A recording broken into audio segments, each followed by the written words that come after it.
One of my clients is a financial advisor, a fairly successful one. He works in like the hundreds of millions of dollars and all of that with his clients. But his clients, as they start to approach retirement age, they go through this problem where they don't know what to do with themselves.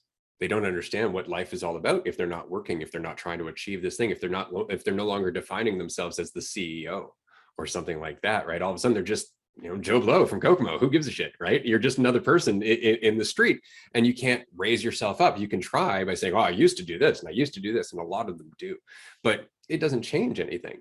Whereas there was another client that he had, and this guy's been a multimillionaire at least 3 times in his life, and he's lost it all at least 3 times in investments in technologies and businesses and stuff like that. And each and every time he's lost everything, he's just been like, "Oh, time to do it again." And that was his whole attitude. Didn't matter if he had resources or not, because that's not what made it happen to begin with. He did.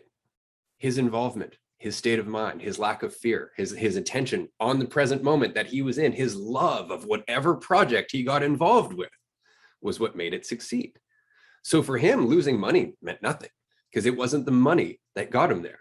It was him, right? Whereas everybody else who thinks, "Oh, the money is what makes me me," as soon as they're threatened, they lose all composure. They fall apart, because all of a sudden their fictitious control over what could happen in reality just starts to fall away, right? Whereas if you understand, again, you don't have control.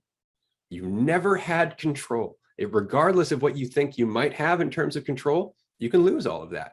What would you do if you did? And that's where we really start to kick anxiety.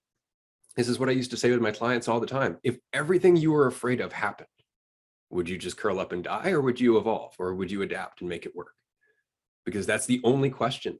And if your answer is, "Yeah, I'd adapt and make it work," your anxiety will start to fail. It will start to fade. Focus on that. Focus on the fact that you can adapt, and all of a sudden you won't need to feel like you're in control.